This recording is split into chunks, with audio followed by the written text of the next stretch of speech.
What is going on, guys? My name's Tefty. Welcome to a video about Destiny 2, specifically Season of Opulence news that just got released today. I'm recording this video the day of the drop of what they're talking about for Season of Opulence and the stuff that it's coming down the road, the stuff it's showcasing. I gotta be honest, I've kind of been taking a break from Destiny with Season of the Drifter. Season of the Drifter for me was probably... yeah, it was a very casual experience for me. I hit 700 way closer towards the end of the season, and I didn't mind, honestly. Like, I know some people really like Gambit, and that's awesome. For myself, I just didn't really find it that interesting. And Reckoning seemed like it was going to be cool, but I also felt like it was kind of a boring grind. So fast forward to Season of Opulence, which is coming now next week. I gotta be honest, I'm really excited about it. This is the final entry for the annual pass, and I've been saying this on the podcast for DCP. Been saying that they have to do a big impression. They have to have a really solid send-off with Season of Opulence, because that's what people are essentially going to walk away and remember the annual pass from. For me, Season of the Forge was interesting. I liked the forging process, so I didn't mind it, but I also didn't think it was fantastic either. And then Season of the Drifter was a big kind of like question mark for me, like, why am I hitting 700? Makes no difference. Season of the Opulence, we got a raid, we got menagerie, wherever the hell that is. We got some more old exotics that are coming back. And yeah, so this video I wanted to talk about the things I'm excited about and the concerns that I have overall.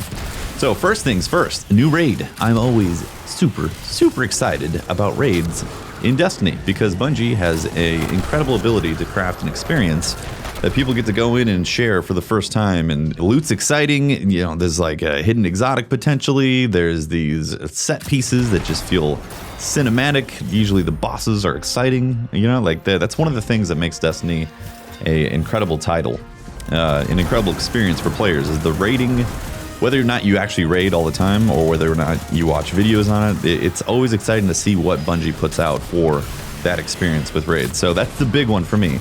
There's a raid coming June 4th. If you don't know, there's the Crown of Sorrows gets released 6 hours, I believe, after this this content drop happens on June 4th. So it's going to be an interesting raid race. Yeah, there's a whole bunch of things that they're doing with that. I'm not going to specifically go into details in this video about. I'm excited about the raid, Crown of Sorrows. Menagerie, I think, is going to be an interesting thing as well. Again, it looks like Menagerie is going to be kind of similar to Reckoning, but you're going to be able to control which loot that you're going after. And for me, I think that's going to fix some of the boring elements that I felt about Reckoning. Reckoning was like, you know, you go in there, you do tier 2 or tier 3 5 times, you have a chance at a weapon. And after the 3rd or 4th time of doing Reckoning, I'm just like, I just don't care. I'm like bored out of my mind playing that mode because it's essentially the same setting, the same bosses. The enemies change somewhat, but they're always taken, and that just I get bored. Just straight up, I get bored from that. At least if you're grinding strikes, you get a different strike. You know, you might get the same strike a few times in a session, but at least it changes every time you play strikes. Whereas Reckoning has the same exact thing happening over and over.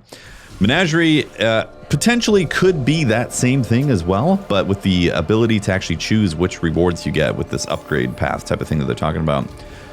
So that makes me excited about it, because with the Forge, I enjoyed going after specific weapons and specific roles because that's exciting to me. I like that type of content, being able to chase after a hand cannon or, you know, a perfect hammerhead or the blast furnace.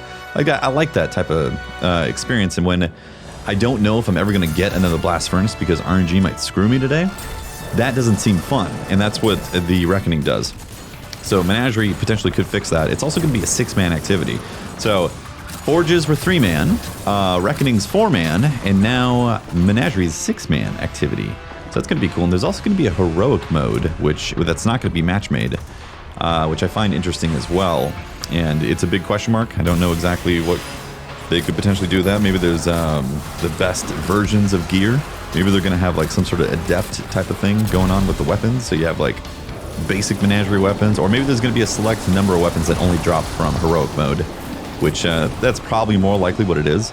But regardless, I'll be excited to see the raid, and I'll be excited to see Menagerie and the loot. So when it comes to raiding, I gotta say this again, the loot is so incredibly important to me. they have to have interesting weapons and gear to chase after, because what happened in year 1 of D2, the raid layers basically had 2 weapons each, and they were weapons that essentially were for the Leviathan raid, and that just soured the experience tremendously, because you do the raid once, twice. I mean, you do it on each character. If you wanted to chase after the armor, you could, but even that was very limited in year 1 of D2. So they have to prevent that experience. They cannot release raids with limited gear. There has to be interesting sets of gear that you chase after, because that is ultimately what the grind becomes once you know the mechanics and the things that happen in those in the raid experience. What you chase is the gear afterwards. So I really hope that the gear is awesome and interesting and fun, and has some cool, exciting roles that have potentials that you're going to be thrilled about once you see it drop. Same thing goes with Menagerie. I hope Menagerie has some great gear. I hope it's not the same gear or like reskinned versions of the raid gear, because that is kind of what happened with Scourge of the past. Scourge had like some great gear in there as well with the shotgun. And also, I thought Anarchy was fun. I know a lot of people don't think Anarchy is great, but I personally liked Anarchy.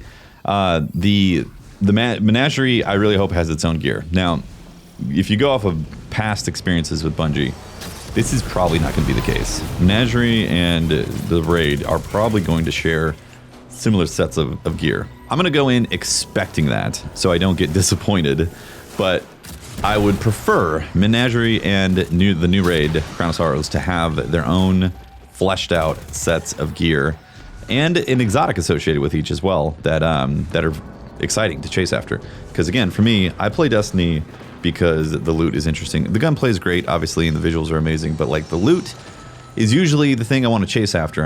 I just recently did the mountaintop quest, and good God, that quest has its issues, but the mountaintop itself, that piece of gear, has changed my playstyle in how I'm playing the game, and it's exciting and it's fun, and those are the things that make me go, damn, I want to play some Destiny. I want to boot up and try out a different loadout or something like that. So I really hope Menagerie and the new raid deliver on those type of gear experiences.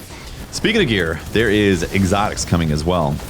2 of them that we specifically know about because they basically announced it in here. The first one is Truth rocket launcher from D1. Yet another Destiny 1 exotic making its way back into Destiny 2. This whole annual pass kind of has felt like it's been underscored by D1 exotics coming back into D2. And this video isn't the time or place to get into that discussion. Maybe we'll make a video in the future about that, but it does kind of irks me a little bit. It's like, okay, we'll bring back Truth now, and also of all the exotics that they could have chose, like Bad Juju would have been amazing. Zala Supercell, there's tons of them, just tons of exotics that I would have thought would have been interesting for them to bring back. Truth, you know, it's like it's got to be reimagined, and it's got to have some serious gusto for me to consider using that as my exotic, both in PvP and PvE, to be honest. What does Truth have to be able to do to not make me want to equip 1,000 Voices? Wardcliff Coil. Like, there's a lot of exotic contention when it comes to Truth. So that's kind of an iffy thing for me. I mean, it'll be cool to get that rocket launcher, see if it's changed at all. Be like, oh yeah, Truth is now in Destiny 2. Okay, cool. I'm half on that, honestly. I think it's fine as a free update, because I believe the Truth rocket launcher is going to be technically free. But it's also a little souring with how all these D1 exotics come forward. The next one is Lumina, I believe. The Lumina Quest is what they're calling it. Some people say this might be Rose, the counterpart to Thorn. Some people are saying it can't be because Rose turns into Thorn. Some people are also saying that there was some imagery of a legendary Rose that could turn into the Thorn that's going to be in the loot pool or something like that. Don't know, but 2 things. One, this gun looks badass. Lumina, whatever it's called, ultimately, that hand cannon is looking super, super crispy. I mean, the design that Bungie does is top tier.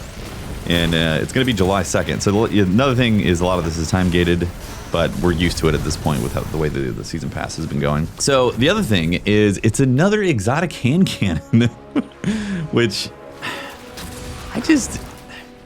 Again, there's so many things that they could be doing in the sandbox and bringing forward. And here we are getting yet another exotic hand cannon. We don't know if it's going to be energy.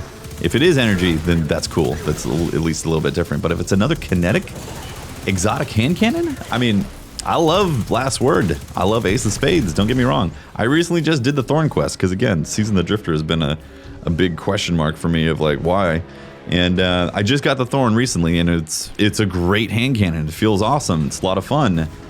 So to get yet another exotic hand cannon that is, again, beautiful looking, absolutely beautiful looking, but it's another exotic hand cannon. Like, Scouts could use some love. It just kind of, it feels like it's the season of hand cannons for the whole year.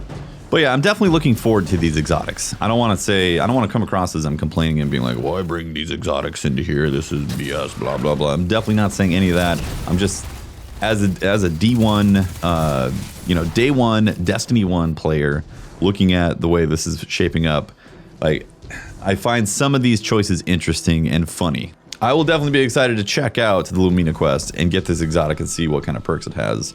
But I definitely have my reservations about yet another exotic hand cannon. Overall, for me, Season of Opulence is looking really good. There's a lot of things that are coming down the road between Solstice of Heroes as well, and Iron Banner, and this Penumbral Chalice type of stuff, and all that. I'm, again, really excited to see what the raid becomes, and also the heroic version of Menagerie. All that stuff is exciting for me. I'm excited to jump in and play again.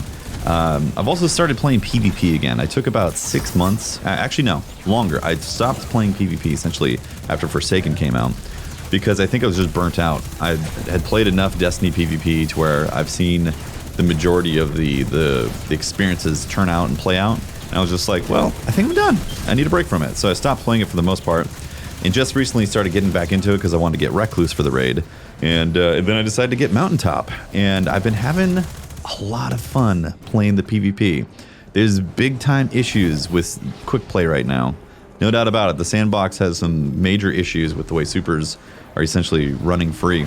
But I've had a great time playing it recently, and I look forward to playing a lot more. I think the break that I took with PvP and also kind of just taking a bit of a break with Season of the Drifter has done me a lot of good. So I'm excited to play Destiny again. Anyways, guys, I hope this video wasn't too rambly, and maybe it was. If it wasn't, cool, slap the like button, leave a comment, let me know what you guys think about the Season of Opulence and what's coming down the road. If you didn't like the video, then hit the dislike button. That's fine too. Let me know in the comments as well what you didn't like about it.